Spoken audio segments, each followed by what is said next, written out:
and putting this together, so really, really appreciate it. Good morning and welcome. I'm Cheryl Eshka. I'm your 2018 president of the association. And I want to report that we are happy to tell you that we are healthy and growing. We've got about 4,800 members. And I'm getting, okay, in the middle. There you go. I forget we're recording too.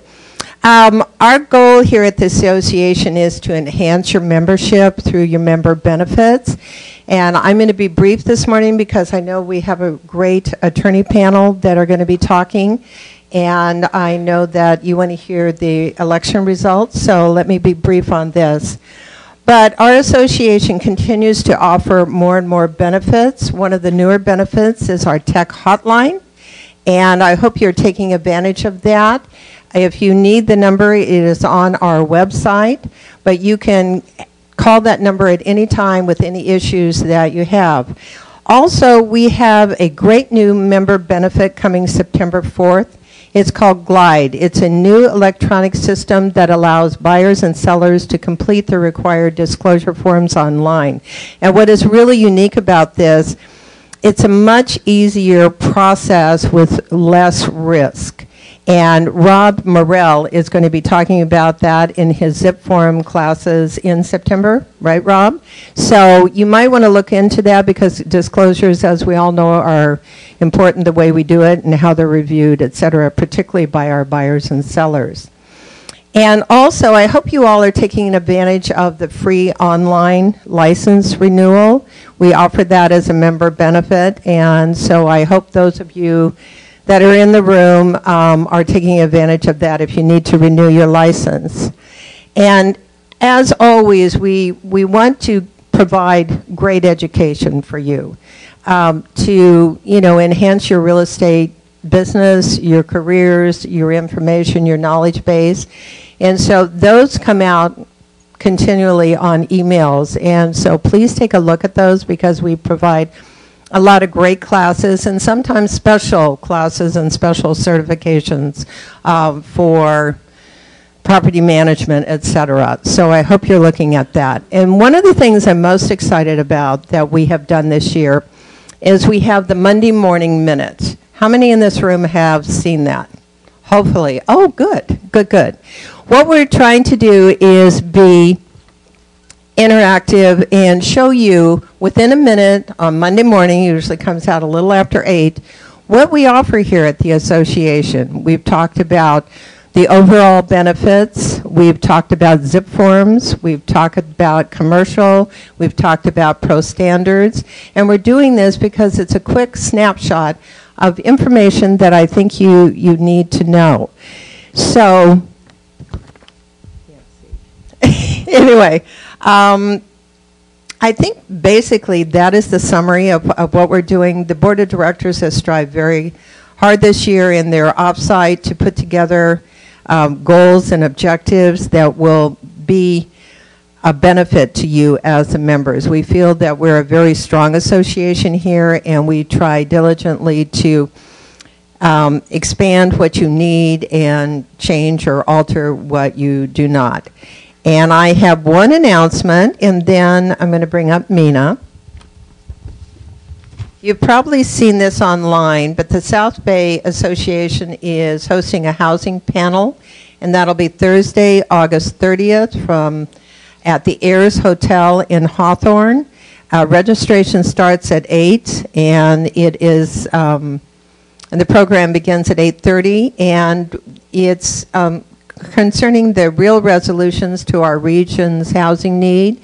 And we're going to have the Carson Mayor, Albert Robles, and the Hawthorne Mayor, Alex Vargas. So if you can do that, you can sign up online. So please take advantage of this. We try to have a lot of different panels throughout the year through our Government Affairs Committee because legislation does impact our business and the way we do business and some of our fees. So it's important to attend these.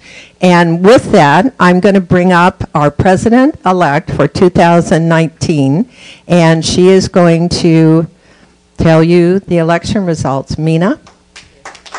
Thank you, Cheryl. Good morning. So, this year we had 4 people running for 2 seats on our board of directors for 2019 and 2021. I want to thank all of the candidates for their willingness to volunteer. And I want to recognize you all and thank you all. So please stand up when I call your name. Jessie Doherty. Okay. Teresa Bruno. Danny Fredericks. Sherry Farahan. Thank you. And now, I would like to congratulate Teresa Bruno. Please stand up, Teresa, and Sherry Farahan. Please come up. Please come up and join me.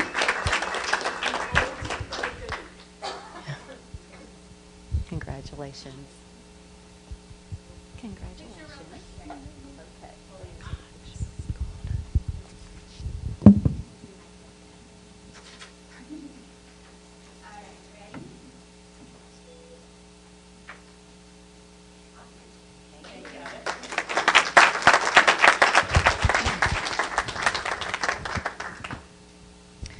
So we were very excited and fortunate to have 2 outstanding individuals run for president-elect for 2020. That sounds so far away. So I'd like to thank Brittany Buford and Crystal West for stepping it up and running. And this is a lot of work, isn't it? And anyway, I did it last year, and it was fun. It was a lot of work and challenging. And for now, I'd like to congratulate Brittany Buford, President-elect for 2020. Congratulations.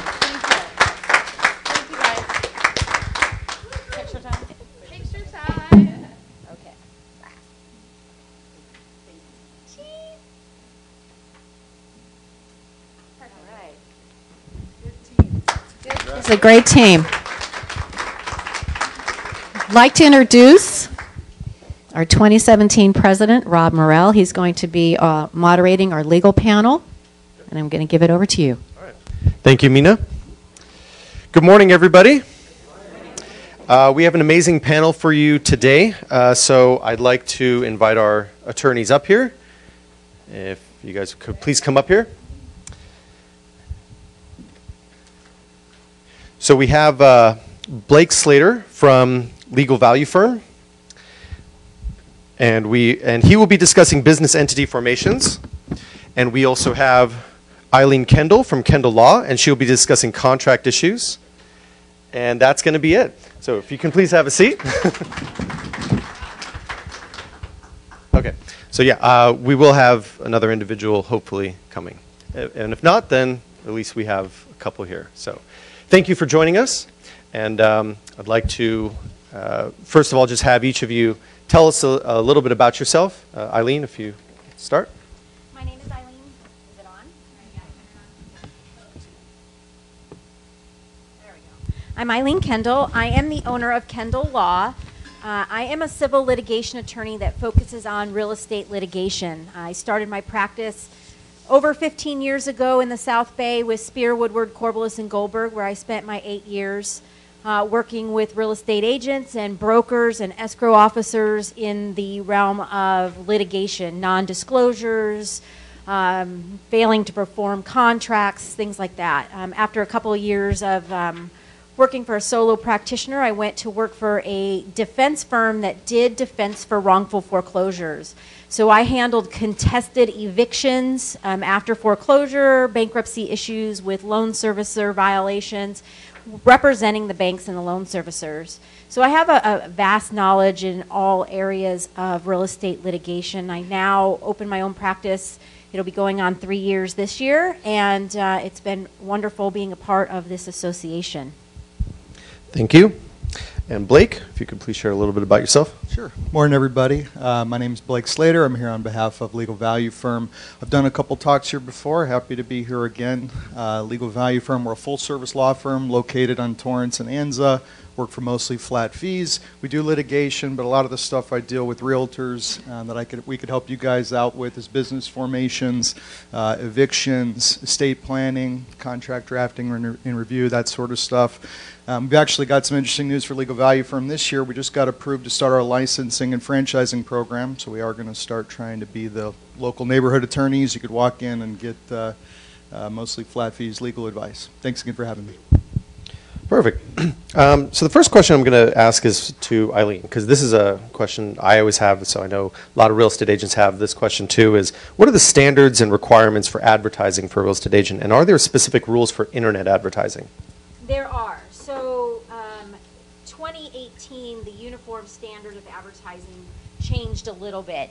One thing is you need to make sure, and it's funny as I drive around, and because I talk about this a lot, I look at the signs for open house to see how many are in compliance and how many aren't, because a lot of the old signs don't have your license number on them, and that's one of the requirements that changed. And then you'll see some that'll have the stickers slapped on them to show that they are in compliance.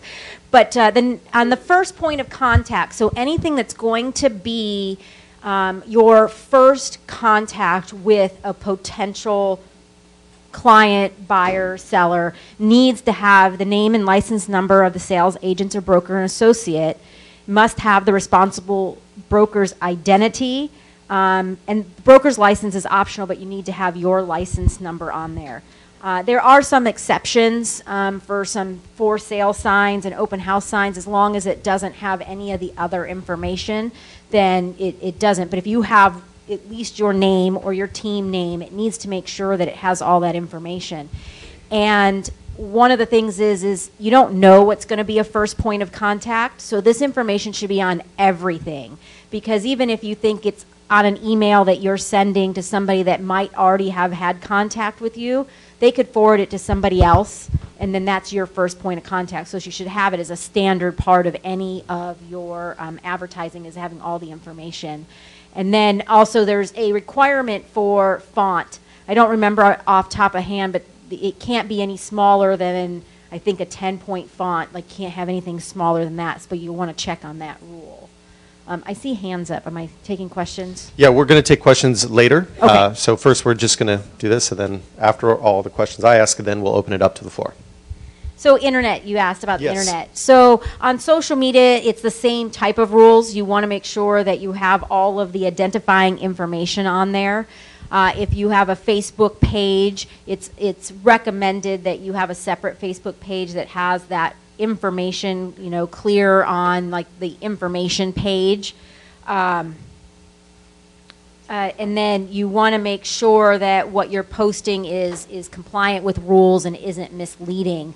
But because that's likely going to be a first point of contact, you want to definitely have that same information, and then always want to make sure that the information that you're putting out there on the internet or anywhere is true and correct and isn't misleading in any way. Thank you for that.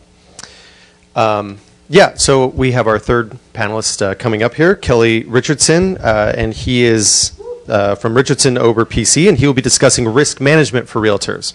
So if, Kelly, you don't mind telling us just a little bit about yourself. I'm a Capricorn. I like walks on the beach. Just press the button.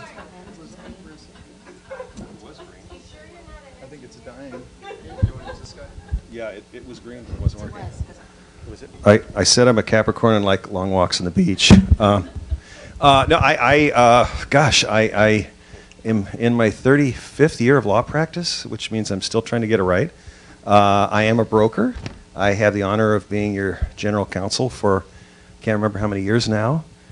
And, gosh, GRI instructor, and I cause trouble in a lot of areas. That's good. Okay. I do want to ask a question from Blake. What are the practical pros and cons of incorporating as a real estate professional? That's a good question. It's things that we deal with a lot. Is this working? Is it no one? No, right? No. The light's on, but it's not working. Yeah. The light's on, but it was on. Okay, I think that's better.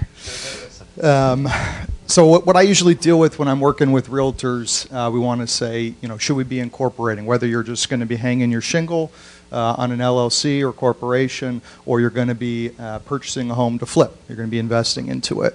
The pros are usually pretty clear, right? We want to have some more liability protection. If you're holding out yourself out on behalf of an LLC or a corporation, there's less chance that somebody who's upset with you would be coming after you personally. All right, that's big picture why you may think about doing it. Cons are also pretty straightforward, right? Guys like me, you're paying your attorneys, you're paying the government, you're paying, when you've got a new business entity, they have to file their taxes, so you're paying the accountant, you're paying Uncle Sam, the FTB, minimum $800 a year. Other cons are things once you separate yourself out, if you're hanging your shingle on a corporation, you're going to have to be opening up a business bank account, right? You're going to have to get your own EIN for the entity. You want to separate yourself to make sure that it is truly a separate entity from yourself. Those are kind of the general ones with respect to just being a realtor in general. If you're going to be a real estate investor, all right, why would you want to do something like this? If you hold the title in the name of a company, then it's a freely disposable asset where you're less worried about things like if you guys hold your name in the title as just two individual people, somebody passes away, we're setting things up for problems. Okay, so sometimes if we've got men or women, whatever it is, you've got a deal, you want to flip this house, you put the property into the name of an LLC, and then on the back end we could figure out things like who's going to be financing it, who's entitled to management, who's going to be taking care of the upkeep, who's going to be paying the taxes, a lot of the stuff that you could do on the back end. So a lot of just the big pros and cons, obviously the straightforward ones, the bad stuff are the costs, but also the pros is that you have control over what you're doing, you're minimizing liability. If I could just add to that, from a litigation perspective though, let's not kid ourselves. If you are a my law firm is a corporation, okay? If I, as an officer of the corporation, am negligent in giving advice to a client, I know that the corporation doesn't protect me because I can be sued personally still. And I think a lot of times the folks on the radio advertising incorporation as the answer to all your problems are not telling you that if you yourself are the problem, the corporation will not protect you one bit, because you will be sued if the lawyer knows what they're doing. They will sue your entity and they will sue you personally. And then it will become no help to you at all. Over the many years we've handled in my office lots of multi-million-dollar construction defect lawsuits. And I can't tell you how many times a developer who acts as an owner-builder themselves wind up negligently supervising the project. And all the entities and single-purpose LLCs mean nothing because we sue that person personally as well. So the best protection is not incorporation in my view. It is a protection from your employees' mistakes, for example. But the best protection is having great insurance and great risk management and coming to things like this. Actually, Kelly, hold on to the mic. I do want to ask you another question, and this is actually also going to be for Eileen too, is what do you think is presently the biggest issue right now with disclosures? It's not terribly shocking to say, but I think the biggest issue that I'm seeing out there in disclosure is people struggling, you as practitioners struggling with putting enough effort into the disclosure and having your clients be much more disclosure oriented than they are. I just finished an arbitration 2 months ago involving a $4 million property, not in this area, where the buyer and seller were in a lawsuit. The seller had had roof leaks about 15 years ago. The builder of the house came out and fixed them. All right, no problem. We had drought for about 11 years, so guess what? No roof leaks. Well, so the homeowner is getting ready to sell the house, and with the listing broker, they're filling out the disclosures. The listing broker recommended the SPQ, good. But then when it came time to discuss these leaks in the front of the house, which were pretty substantial, but yes, they were old, the broker told my client, oh, don't worry about those. Those are old news. Well, the problem is that in the case law, it's not clear that a defect with the house, even if repaired, is ever completely old news. And so, sure enough, we went to binding arbitration. Yes, we offered, before the arbitration, enough money to cover that roof leak, because I knew we were in trouble. But then they piled on all this other crazy stuff, and they were asking for millions of dollars. Well, the arbitration result came in, and guess what? My clients lost on the roof leak. But fortunately, we had offered $300 more, I kid you not, $300 more than the award. So now the attorney fees are going to flip our direction. But the moral of the story, though, is that we really can never relax that the mantra that we keep telling you, we lawyers keep telling you, over-disclose. And you say, but we don't want to blow the deal. Well, you know what? You're not going to blow the deal most of the time, okay? In my own family, a true story this year, my parents sold their house. They're downsizing. They went to a senior apartment complex. And so I was handling the sale as trustee. And I look at the disclosures, and I realized that there were a lot of boundary issues that the listing broker had not disclosed to the buyer. So I filled out a fresh new SPQ and a fresh new TDS, being what I do, and sent it to our broker and said, hey, please send this on to the buyer. Escrow's a few weeks away. I want to make sure this is on record. I can't prove it, but I'm pretty sure that wasn't sent on to the buyer. So now I did what I was supposed to do, okay? So if we have a problem in the coming years, I don't think we will, but if we have a problem, that broker is in a world of hurt because they're the ones that affirmatively decided not to pass it on. Why? They didn't want ripples in the deal. I think this is the age-old problem, is we have to have the courage, and yes, I say I don't compete with you, I don't handle deals, but we have to have the courage as realtors to disclose fully and properly and not worry that it might have consequences on the deal. Our loyalty has to be to our profession, not to our commission. Crickets. Yeah, and then No, Eileen. I totally agree. I think that you should over-disclose and canceling losing the deal than having to pay, now that I don't mind getting paid, $100,000 plus in attorney's fees to defend a case. I had a case just recently that we ended up settling in mediation where it was a mixed-use complex, and the salon was downstairs and was in full use. So you had the chemicals of, the hair salon, and you had air fresheners, and then there was a room that said, do not enter. My client purchased the property, and once it was empty, she went in and she just smelled this musty, musty odor. And so she started exploring, and she went into the back bathroom that during operation said, do not enter. It was, employee use only. And I kid you not, the photographs I have of the inside of the wall can tell there was a patio that wasn't properly sealed above, and it leaked for many, many years because the joists, the structural joists, were completely rotted through, and it was so covered in mold. Now, it's inside of a wall. How are you supposed to know that? Well, the owner did know. In disclosures right before the mediation, she provided a letter that proved that she knew. She smelled something, and she had somebody come and test it for moisture, and the moisture said no, but she never disclosed it. And it was only about 6 months before the property went for sale. While we ended up settling it in mediation, you need to disclose. I do these risk management talks for the board at the new orientation, and the 3 words I always start with is disclosure, disclosure, disclosure. I'd rather have you ruin a deal than have to deal with spending a year or 2 in litigation and spending a lot of money. I've actually got a quick horror story too. Anybody know what the rent stabilization ordinance is? You think that's something that should be disclosed to a buyer? It's something I just dealt with, that after contingencies were removed, it was shared that it was a rent stabilization ordinance, and the rent stabilization tenant had a lease that said he was going to get to live there for the next 10 years. And so what I share with my client didn't know much about what she was getting herself into, but a payment that you may have to make to relocate a tenant, do you know what the max is in 2018? Could be up to $20,000, and that's after a process. Attorneys showing up, fighting, nobody's going to agree, that sort of thing. We were able to work it out, but it is just something on the disclosures. Disclose, disclose, disclose. I have a question for any of you, if you want to answer this.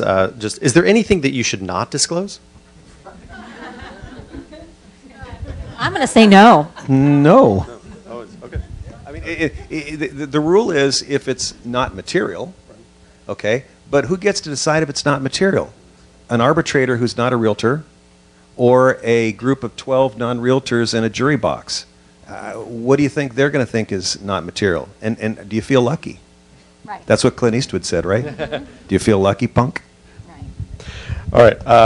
Blake, I want to ask you, what are some general tips related to contracts for someone doing business in California? You know, kind of what we're talking about right now with disclosures. Ambiguity invites fights. People come in all the time where they've got a deal going on, but it was all handshakes, or it's a napkin that was written in crayon on what the deal was going to be.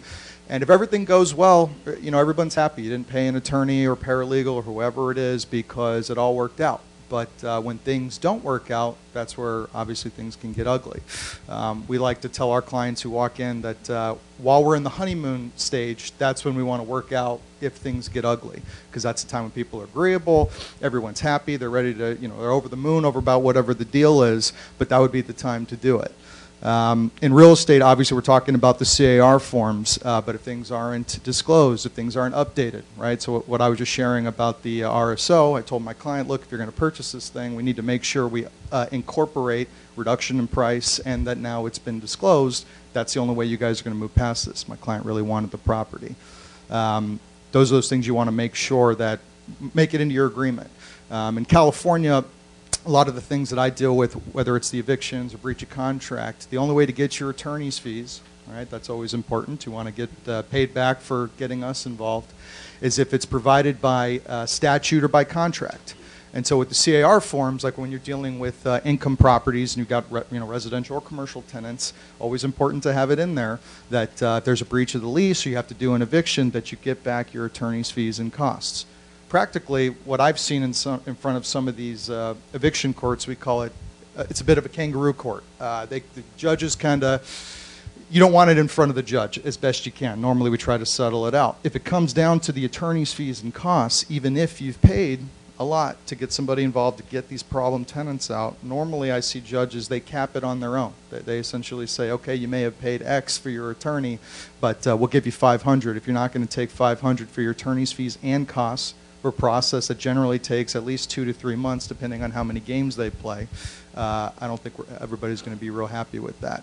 What we like about these situations, though, with the CAR forms especially, you at least have that leverage, because the only way in the eviction you're going to get your attorney's fees and costs back, generally speaking, is if you do have a written lease. If it's an oral contract, if it's a buddy or a girlfriend, or just even your kids. I've dealt with parents who got to get their 18-year-old kids out who won't get a job. You're not going to have a way to go after getting one of us involved to deal with it, so it's always important to have that in place. I just want to add something quick on the eviction side. You know, when I went out on my own and started doing evictions, you know, I saw the two different types of contracts for attorney's fees. You have your reasonable attorney's fees and costs, and you have a cap. And at first I thought, well, I wouldn't want a cap. But then I started to deal with these tenant eviction firms. They're called BASTA and the Tenant Network. And they use that reasonable attorney's fees to yank up the fees so much that the landlord, because I represent mostly landlords, the landlords will just walk away or do something just so that they don't have this. They're very known to sending out tons of written discovery, motions, whatever, just to make your the landlord miserable and having to pay all these attorney's fees.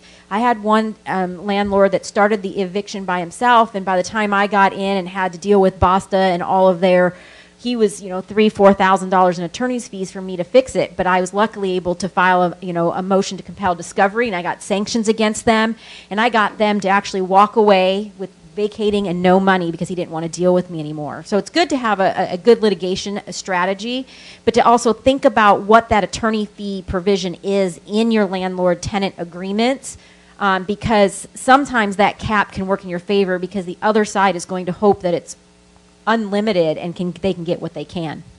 That's a great point. I think with contracts, what I'm seeing that continues to bother me the most is that late in the deal, we're not seeing documentation of accommodations, modifications, extra concessions. That's still an amendment to the agreement. And the worst one I remember was a couple of years ago when late in the deal, it was in a city that required occupancy inspections before you could close escrow. And they didn't have time. The buyers were in a rush. It's always the buyers are in a rush, right? The buyer's in a rush. Tell you what, let's do the inspection after we move in. We'll work out those issues later. Well, yeah. Was any of this documented in writing? No. And there wasn't even an email confirming the instruction, let alone an amendment. So, of course, escrow closes. The buyers move in. The inspection happens. The buyers wind up in some kind of it was a couple, a newly assembled couple. The couple had a spat that I guess ultimately ended that relationship, and so they didn't want the house after all. Well, now they had all these things that were revealed by the city inspection, all of which were penny-ante problems, which they then said, this is fraud. And so they sued my guy, and they sued the seller, saying you didn't disclose these issues. Well, but wait a minute, you specifically said that you didn't want the inspection until after closure anyway. Anyway, long story short, I got it settled, but it cost my broker, I think, $5 or $10 grand out of their pocket to buy off this penny-ante claim because he left himself exposed. So those, I don't care if it's 2 days before, the day before close, if there's a change in the deal, document it. Okay? And if you can't get something signed by both sides, at least send an email to somebody confirming this is what you told us to do. Okay? Because you're leaving yourself exposed. It's those last minute things that'll get you. Yeah, all very good stuff.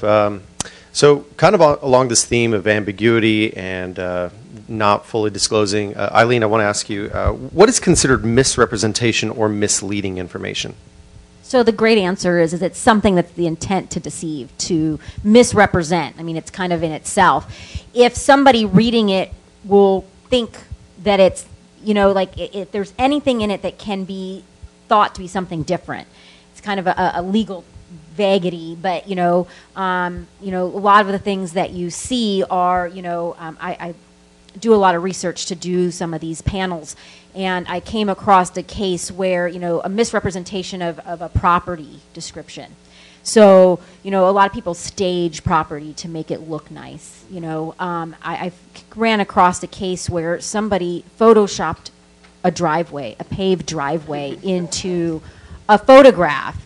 Now, that'd be okay if somebody went and saw it. It's still a misrepresentation, but what if that property bought sight unseen as an investment property, and you have a gravel road that is being represented as a paved road? People Photoshop the grass to be greener. That's in itself a misrepresentation. So if you're doing things like that, you need to make sure. Now, the driveway I would never recommend to do because that's big. But with a drought, people want to make it look nicer. Just disclose that. This is, a filter is used to make the tint of the grass greener. But it's anything that can be misleading by the person that's reading it. If it's something that's not factually accurate and somebody can intend to skew it a different way. Okay, very good. Kelly, I want to ask you, so if I have two clients who co-own a building and one wants to sell and the other one doesn't, are they stuck? I don't know if it's just an epidemic, but we're seeing a lot of that in recent years. You see investors that co-own an industrial property or rental, and I actually, swear to God, as I was driving here, I just got off the phone talking to an owner, 70% owner of a building, an apartment building, and there are 3 10% owners. And the 3 10% owners want out, and we want them out. But they won't come to the negotiating table. We made an offer earlier, late in July, that was rejected, didn't get a response. There is a technique in California law called partition. Basically the law says when the parties are bound together and the property can't be divided. We have 10 investors and 10 homes. Well, there's kind of an easy answer, right? But if it's a property that you can't really divide any other way, in a partition lawsuit, the court actually can order the sale of the property. Now, in our case that I was just on the phone with an hour ago, the court is going to be ordering the 30% sold to the 70% because my client's ready, willing, and able to just buy them out. So the issue is just going to be how much, which is, of course, going to be resolved by an MAI. But there really is a way to resolve these, and most of these matters settle before trial for the obvious reason that why are we spending money for a foregone conclusion anyway? So the partition threat or the partition opportunity, depending upon how you look at it, really creates a wonderful incentive for investors who one of whom doesn't want to be together, the other one either is unreasonable or doesn't want to sell the property. It creates a way to basically do that divorce. And it could be a flat-out sale to the open market with the division of the property. We had that consummate in an industrial property in Arcadia 2 months ago. Or it could be this situation where the majority owner is going to buy out the minority owner. but you're not stuck. But you don't want to start advising your clients about partition. Just know that that's available. It's a very powerful way to get people to the bargaining table. And I can't remember the last partition action we actually had to take all the way to trial. We had one come close. That was the one in Arcadia. And yes, before trial, everybody finally saw the light. Escrow was open, money changed hands, and it's all fixed. So you're not trapped. Okay. And you also see it in family. And it's not just investors, you see it a lot in family. A lot of the cases I have are brother and sister that have a property and they can't get along, and one lives there, and the other doesn't want the other to live there anymore. Yeah, exactly. So actually, back to Blake then, kind of along going with this question that if you are this business owner, is it better to form an LLC or a corporation? And also, what are some common contracts that business owners should be considering having in place? Yeah, so what I was just thinking while Kelly was talking is that, like I said, right, while we're in the honeymoon stage and things are good, let's put it into writing. If it's not in writing, that's where we got to get the courts involved, or the attorneys, the partition action, because we can't agree. Let's say you've got an LLC or a corporation, and one of the ways you want to address if there are disagreements, or let's say something happens that it does happen every day, things like death, incarceration, incapacity. What we talk with our clients about, it's called the buy-sell agreement. Okay, so you've got a business, and we say, look, if there's this triggering event, then we need to value what your interest is, and then we got to figure out how I'm going to pay you to get out. Okay, so like I said, the big ones are if you've got somebody who's now incapacitated, and let's say they're the ones who are supposed to be managing the property, right? We need them to be doing their thing. Now, if they're incapacitated, incarcerated, I need to get you out of the way so I can continue running the business. Okay, so we have the triggering event, incapacitation. Now let's figure out, you're a 30%, let's use Kelly's example, just 70 and 30%. The 30% owner, how are we going to come up with a formula for what it's worth? Have we already set one up? Are we going to look at fair market value? Or do we need to build in a discount because now that you're incarcerated, right, maybe you're not entitled to the fair market value. We've got some other computation to come up with it. Okay, first two steps. Now we've figured out how to get the 30% owner out. Now the 70% owner, if they've got the cash, that's great. What if they don't? What if it's going to put the business under just to buy this guy out who's now been incarcerated? Right? Nobody's happy with that. So again, things we want to address first. Is it a lump sum payment? Is it a note that's paid over time? Are there other ways that we're going to be able to pay it off? Have we gotten some sort of insurance? They call it keyman insurance, right? Has the business been funding that to say that if we lose someone who's integral to the business, you've got insurance to cover that payment so that the business can continue? To the general question of whether it's an LLC or corporation, it really comes down to what we normally say is you always want an LLC. There's less regulation, less formalities of what you have to do, but we don't always have that choice. The three of us up here, right, if we're running the law firm, it's going to have to be a corporation. If you're dealing with real estate, it's going to have to be a corporation. Doctors, marriage and family therapists, pest control companies, some of them are still bound by the archaic laws that say, yeah, LLCs are easier for everybody, but you still have to be a corporation. So normally the question that I have, people come in, which one should I do? We try to figure out, well, what exactly are you doing? And then I'll be able to help you figure out what makes the most sense for you. All right, very good. Eileen, I'd like to ask you, shifting gears, can I share another agent's listing on my website? So yes, however, you need to get permission to do so. It's something that comes up a lot because of Facebook and social media. People share a listing on their Facebook page, and then it's just automatic for people to share. Because of certain agreements that might be in place between the broker and the seller of an exclusive listing agreement and other rules, you just need to make sure that you have consent to do so. Okay, so just permission. Got it. Kelly, yeah. No, I was handing him the mic. Kelly, so if my client bought a house built in 2012 and it has plumbing leaks, is it too late to do something about that? Probably. In 2003, a law took effect called SB 800 that was heavily pushed by the insurance and construction trade industries. And it was called the California Right to Repair Law, and many of you have seen this in your new home purchase contracts referenced. Well, for many years, one of the biggest things it did that affected residential 1 to 4 buyers was that it created a new schedule of statutes of limitation. For all of our careers, the rule was everybody knew you had 10 years from when the home was completed to sue for defects, right? That goes back many decades. Well, this law, for the first time, said no, it may not be 10 years. For paint problems, it's 1 year. For wood stuck in concrete, which dry rots, 2 years. Sound between units, 1 year from the first close of escrow. Plumbing and electrical, 4 years from close of escrow. And then you had the sort of catch-all 10-year. So for many years, the courts in California were sort of divided. There were many opinions that said, no, that's not the only remedy.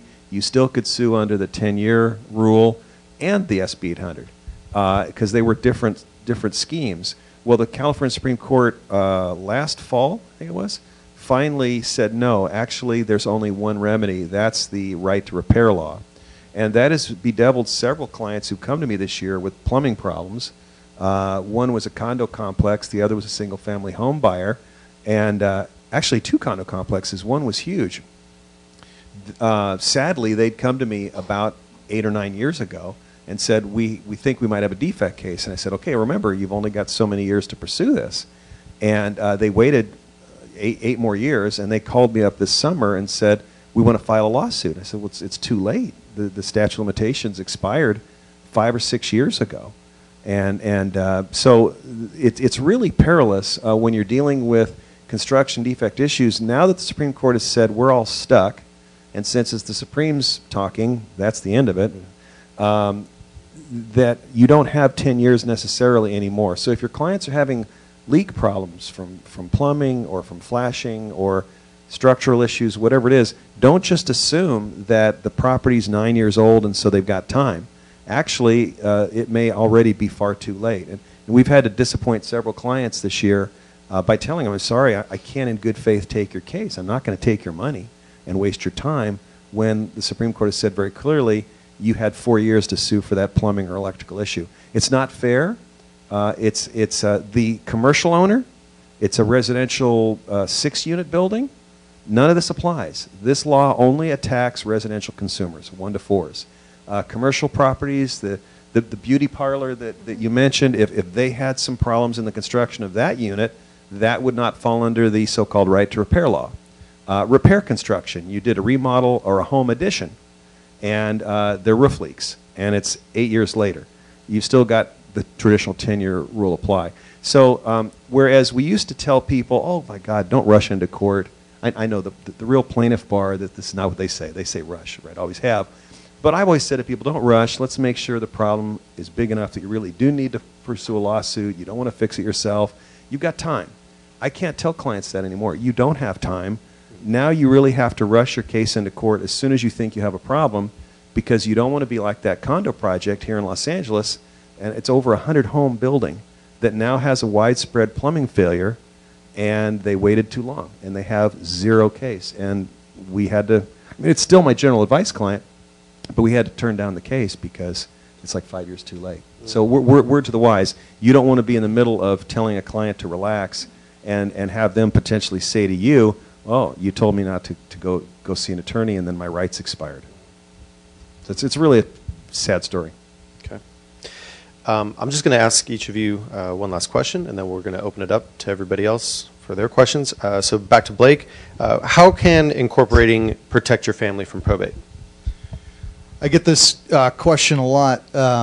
You know, if we've got probatable assets, how do we make sure that we're protecting our families? If you've got, it really comes down to what is your asset. Is it a probatable asset? Real property is, as are business interests. And so a similar question that I get from walk-ins and realtors in general, if I have my property in a trust, doesn't that create liability protection? And the answer is no. A trust is an estate planning vehicle to make sure that your assets go to your heirs. Just like, as Kelly pointed out, even if you do have a business to have that shield of liability, if you're acting negligently or committing fraud, that's not going to protect you from arguments that you know, you can't use the business. We can come after you personally because of what you've done.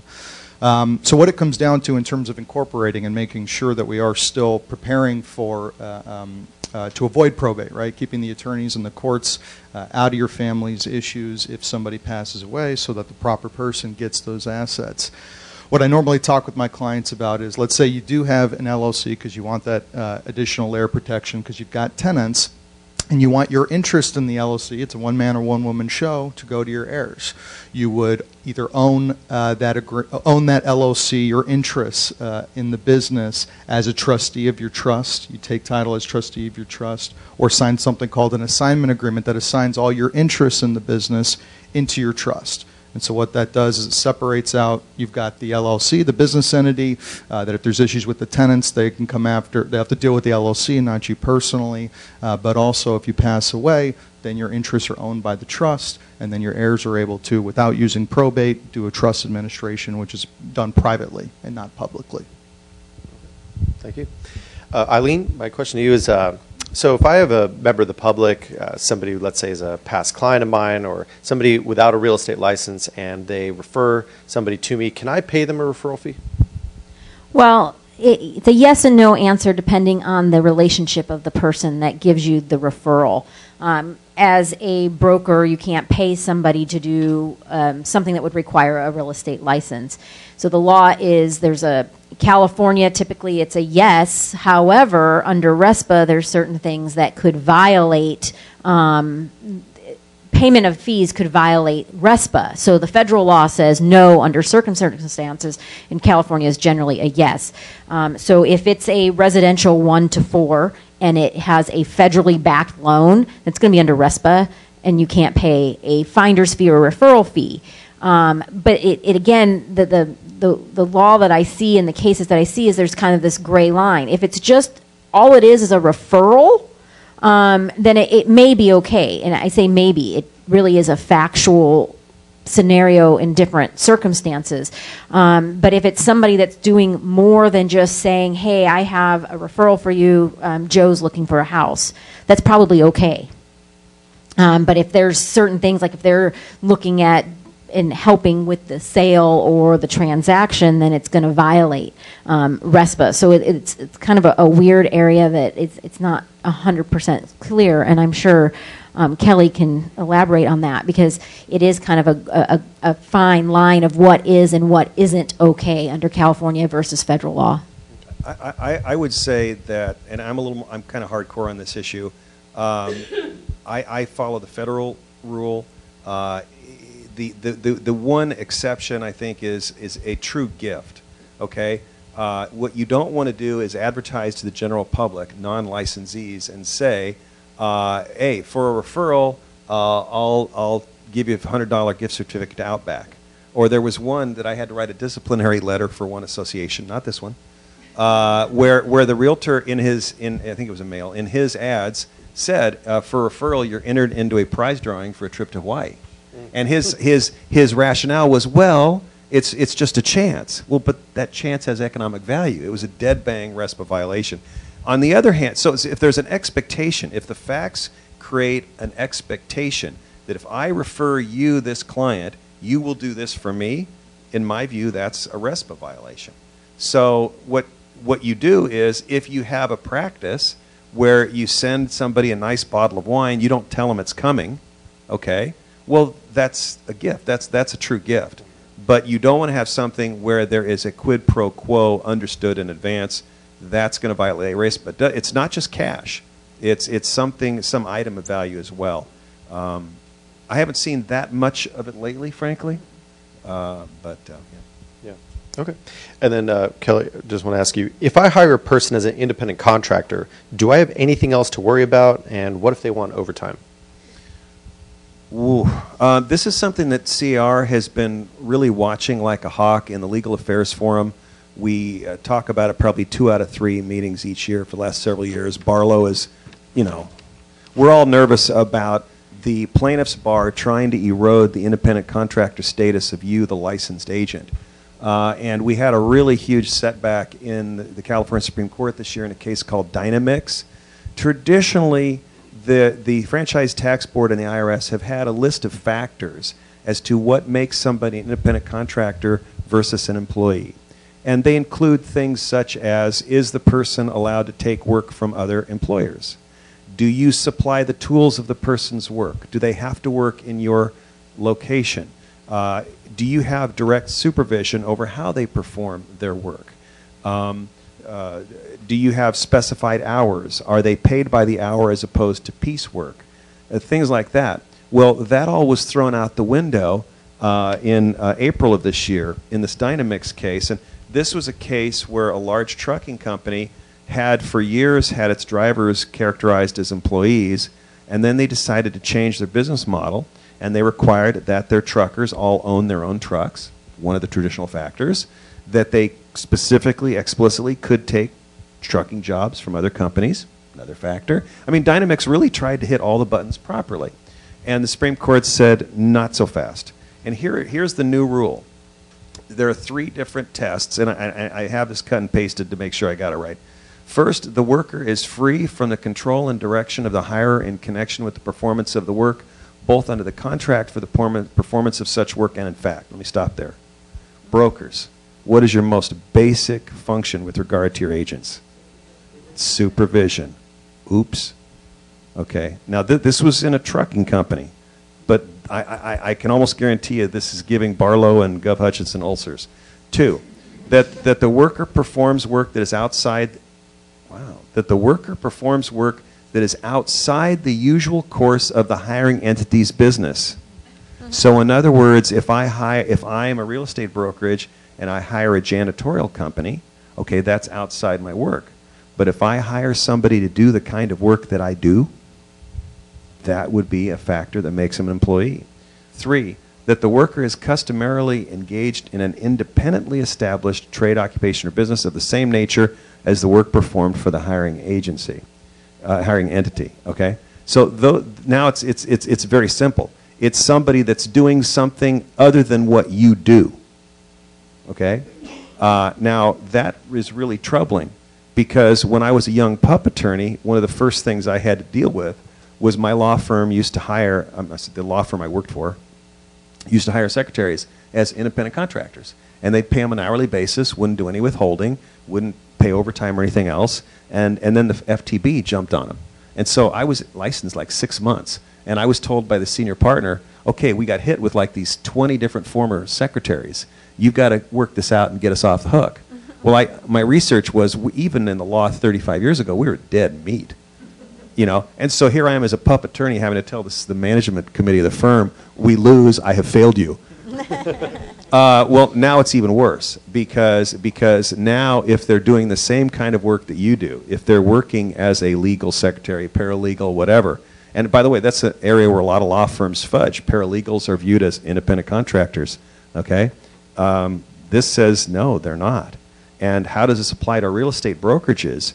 I got to tell you, this makes me very, very concerned for us. And I'm not going to write anything that could get out to the general public on this, but every chance I have to talk to real estate groups in private, we need to talk about this, because the plaintiff attorneys have been trying for years to go after brokers on wage and hour claims and class actions, claiming that agents are actually employees and should have the rights afforded to employees.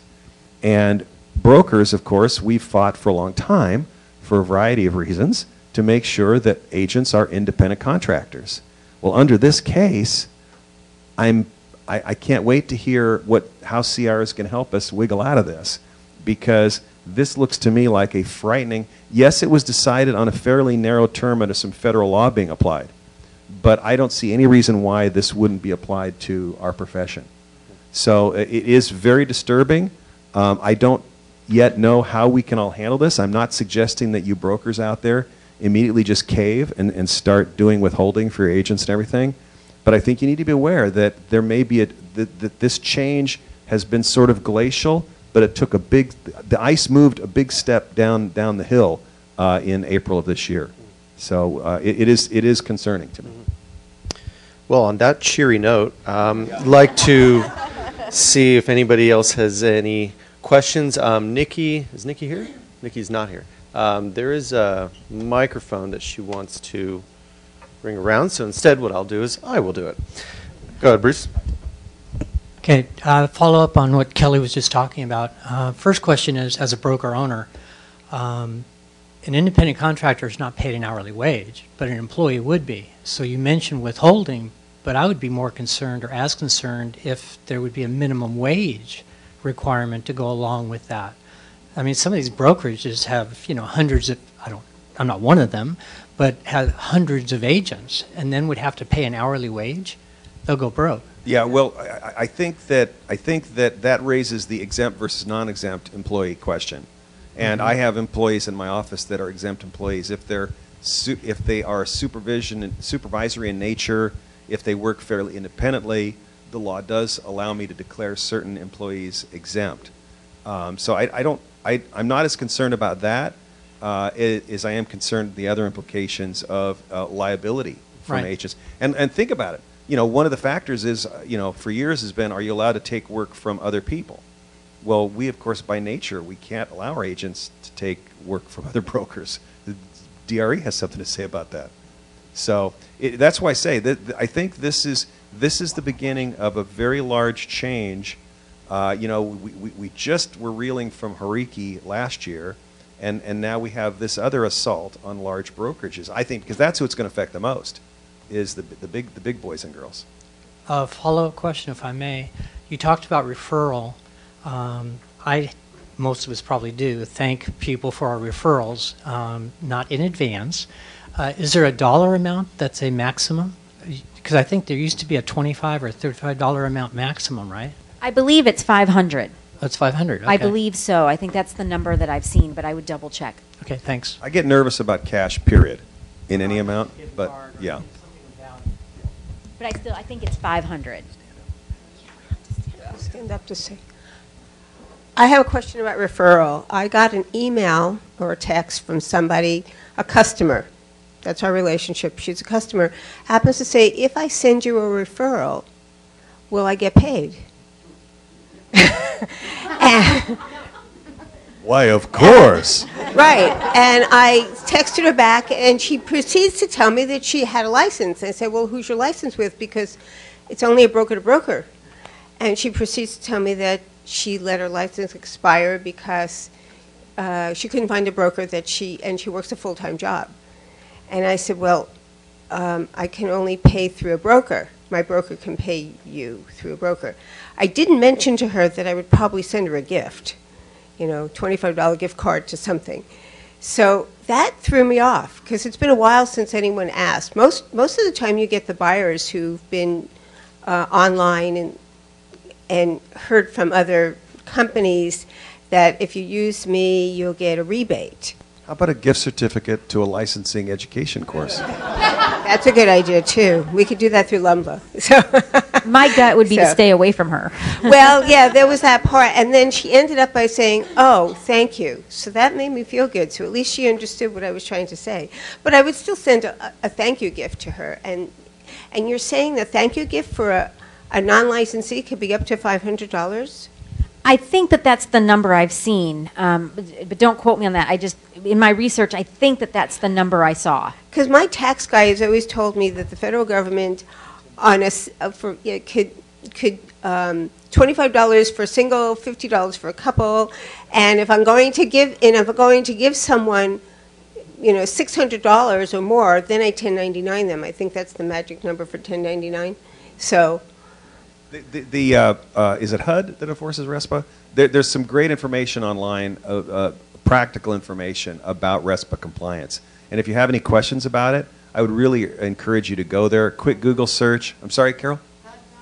HUD.gov. There you go. The other area that we don't have time to talk about today is sexual harassment in housing providers. The breaking news on that was last Thursday or Friday. The state of California has adopted anti-sexual harassment regulations in housing. So it is now illegal if you, as the manager or the housing provider, which means not only a rental manager, but also an HOA board, if a tenant gives an unwanted sexual advance to another resident, you have to do something reasonable about it. Unfortunately, the state of California, the Fair Employment and Housing Council, in adopting these regulations, which I've been fighting for 2 years unsuccessfully, has not explained to us what the hell do we do when somebody says, well, Sally down the hall made a lewd remark to me at the pool. What do we do about it? I don't have the answer. But that is now law in California. The regulation was officially approved, I think unanimously, by the Fair Employment Housing Council in Sacramento on Friday. I will be writing about that probably in my newspaper column as well as something for the association here, because it's kind of a big deal. I have no good news for you today. I'm sorry. Kenley Jetson is back? No, that's not even good news. If you watched last night. No, he gave up 2 dingers in the 9th. Yeah, he's not back. That's right, Carol. Sorry. Yeah, it was a warm-up. Good morning. Got a little bit of a technical question. As you know, there's a ballot measure in California that's they're trying to get rid of Contra Hawkins so that any city can form or can put rent control in place. I teach real estate investment at El Camino College, and I've gotten a lot of questions from students and from former students and people saying something like, okay, I own a 4-unit apartment, or I own 2 4-units that share a driveway, so basically it's 8 units. Would it be advisable for me to do a condo conversion? And that way I could sell maybe 1 or 2 off, because if I sold the whole thing, I'm going to take this huge tax, hit on it. Opinions on changing or do a condo conversion, but how long does that take? How hard is it? And about what would it cost to do that? Ooh, I'll give you the shortest answer I can. It depends on what city you're in. I'm so choked up over it. You touched a chord, Jack. In the city of Long Beach, condo conversions are a pain in the neck. I've worked on them in Pasadena, and they were pretty simple. So a condo conversion is going to involve a civil engineer to create the condo plan. That's usually a flat fee work. You're going to need a title company. They're going to charge several $1,000s and insist that they get the title policies from the new condos. And you're going to need somebody to draw up the governing documents, the transaction stuff, and to deal with the municipality. If you're in Long Beach, there's a lot of hoops you have to jump through. They have a special conversion ordinance. Other cities like Pasadena, I said, kind of a piece of cake. So probably if no matter how small the project is, some of this work just has to be done. It's probably in the range of $20,000 to $30,000, maybe $40,000 at most for the team. But the bigger the project, the more work you're going to have in terms of getting, in terms of the conversion, dealing with all the different units that are being acquired. So most of the time, small projects come to me about conversions, or landlords come to me about conversions.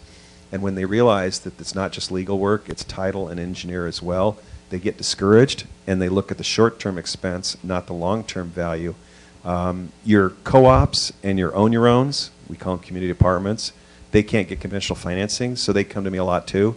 And it's the same thing. As soon as I tell them, well, you've got all these things to do, they get discouraged by that price tag, and they aren't thinking about the equity bump that they're going to get the minute they complete. So that's the shortest I can give you on that. Any other questions?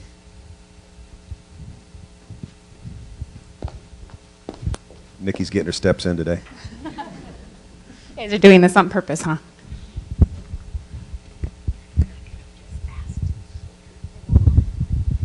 Good morning.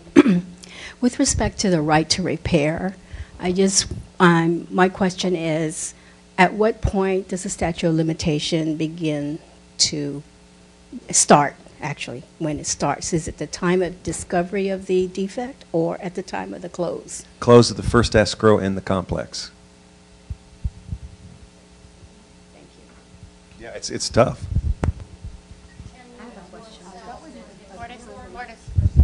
Yeah, Carol's comment is that, so 10 units, the first sells and it takes a couple of years for the rest to sell. Yeah, that first escrow is going to trigger the start of that 4-year statute for plumbing and electrical. And that's brutal. Because my experience is that I have, over my career doing defect work, I've seen many projects where it takes 5-6 years before the plumbing erosion inside the pipes gets to a point of severity where they realize we have a pervasive system-wide failure. It's actually pretty unusual that a system is so bad that in the first 2 or 3 years, It takes 5-6 years for that erosion from the internal. So I won't candy coat it. if not the biggest anti-consumer legislation we've had in real estate in a very long time. I can't think of anything worse. And again, now that the Supreme Court has closed the door on the workaround, because we always had that workaround, now they slammed the door on us, I think we're going to really start feeling the impact of the right to repair. Well, it also makes the inspection on new construction absolutely critical. So many people think that, oh, it's new, they have this protection.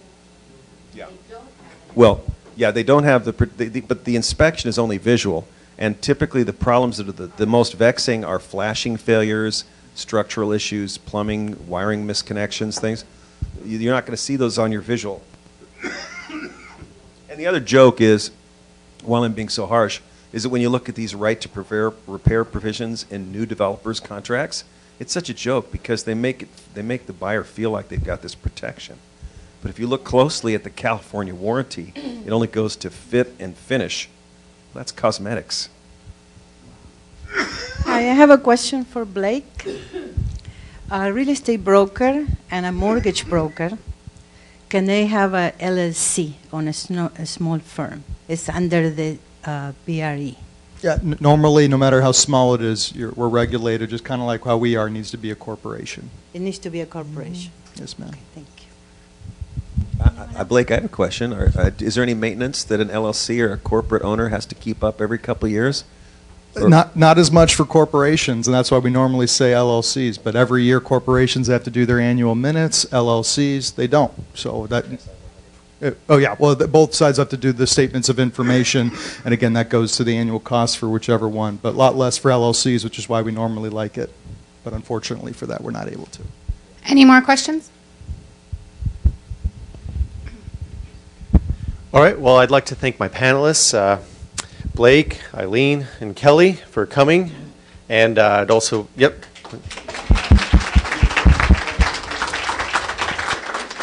Thank you for sharing all your expertise with us. I know I learned a lot from it. I also want to congratulate the winners, Brittany and Teresa and Sherry. Congratulations, and thank you all for coming. See you all next time.